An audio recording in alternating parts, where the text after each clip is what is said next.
Hoy muy personal nos vamos de viaje para descubrirnos por dentro, una hora para encontrar nuestro código propio.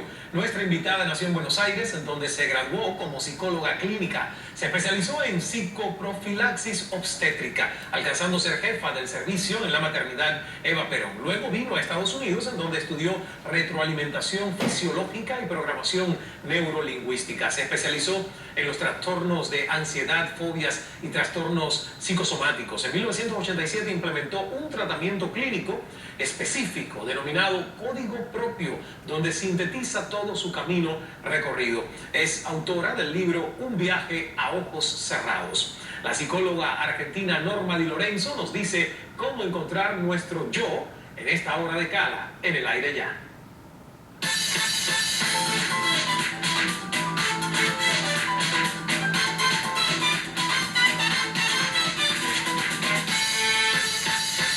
Saludos desde Miami, soy Ismael Cala, muchísimas gracias por estar de regreso con nosotros y que sea una cita por preferencia y no por casualidad. Y si lo es por casualidad, que la próxima ya sea por preferencia. Bienvenidos. Como siempre, la conversación trasciende en nuestra pantalla a través de las redes sociales, @CalaCNN en Twitter y también en Facebook CalaCNN. Antes de conversar con Norma Di Lorenzo sobre su libro y sobre su código propio, vamos a nuestra reflexión. Se dice que no hay dos seres humanos iguales, ni siquiera los gemelos, quienes, aunque parecen idénticos ante el escrutinio del ojo humano, siempre presentan características que los hacen distintos.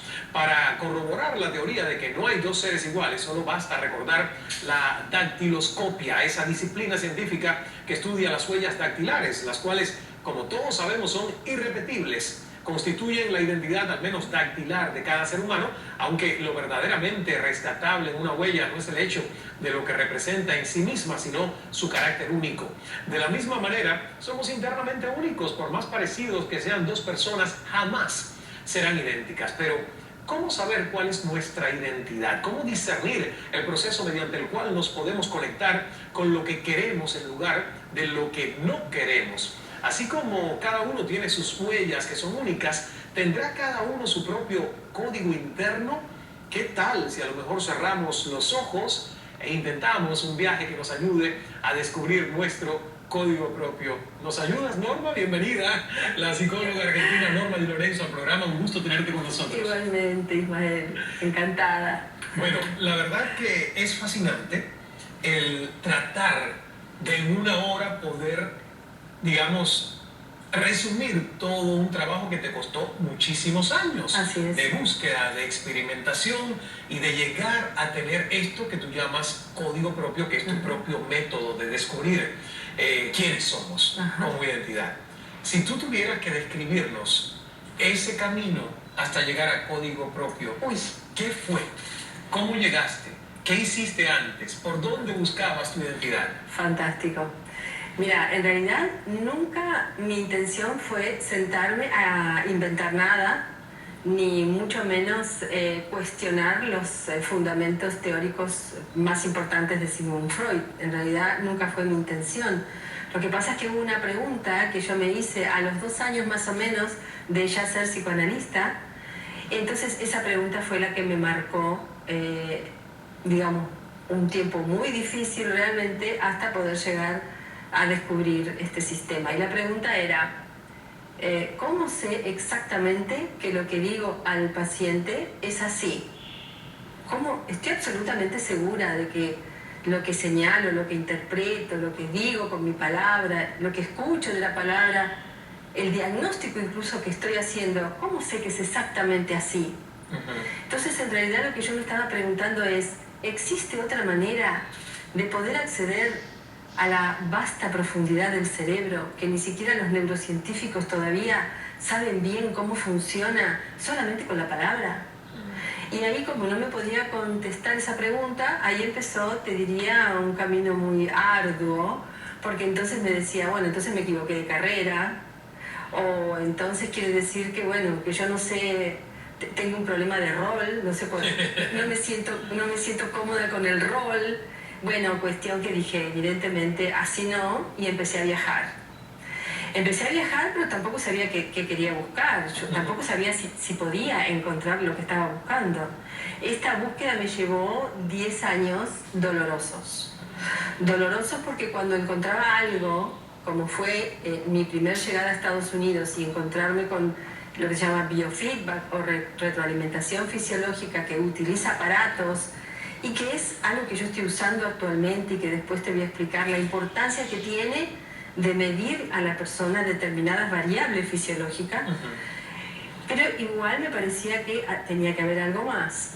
Después la programación neurolingüística me pareció también muy objetiva.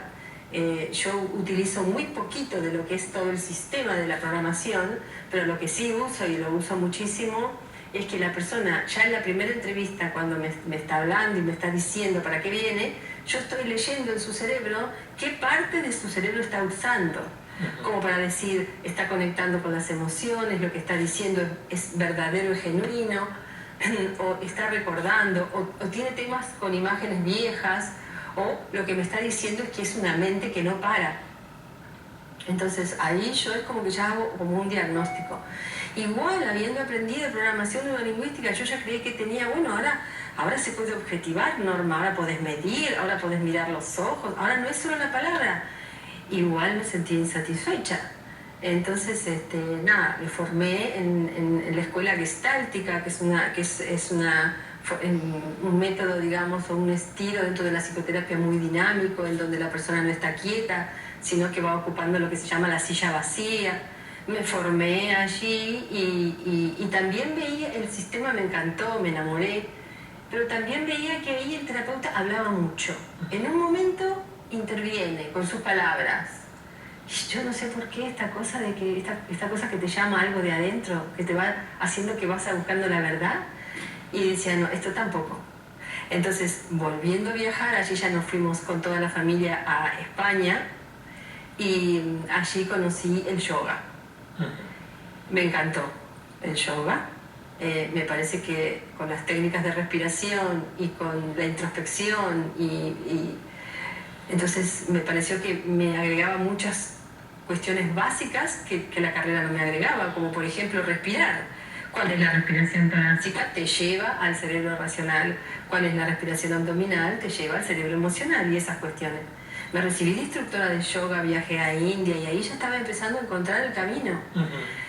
A mis 35 años más o menos es como que me empecé a mirar hacia alrededor y ahí entré como en una crisis personal profunda, en donde no podía ni mencionar la palabra Dios. Tenía un lío en mi cabeza con tanta cosa que estaba probando, estaba lejos del país, el país estaba un desastre, Argentina en ese momento.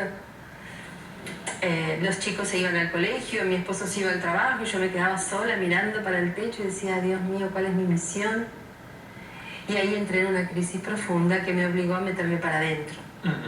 No queriendo volver al psicoanálisis nuevamente, no queriendo medicar, aunque si estaba la posibilidad lo iba a hacer. Porque te digo que fue como una depresión importante, esta cosa de decir, tengo tantas cosas, ¿por qué no soy feliz? ¿Viste? Típico que nos pasa a los seres humanos.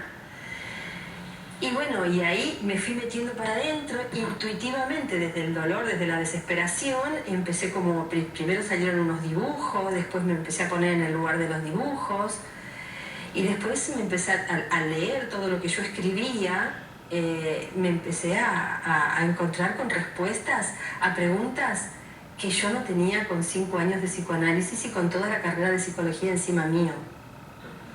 Y entonces ahí empecé como a sorprenderme, digo, ¿qué es esto, no?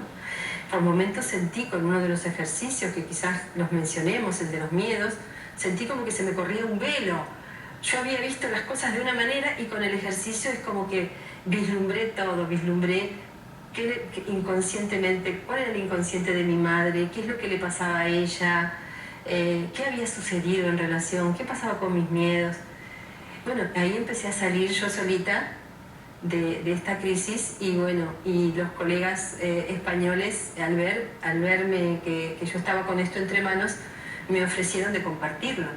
Y yo pensé que era una cosa que me estaba haciendo bien a mí nada más. Y al compartirlo me di cuenta que a la gente le hacía el mismo efecto. Entonces en un momento así tomé la gran decisión, porque mi familia quería quedarse en España y yo dije, pues yo quiero volver a la Argentina, yo quiero hacer esto en Argentina. Y entonces nos volvimos y esto fue en el 87. Y a partir de ahí ya se empezó a sistematizar y ahora ya está comprobadísimo que funciona.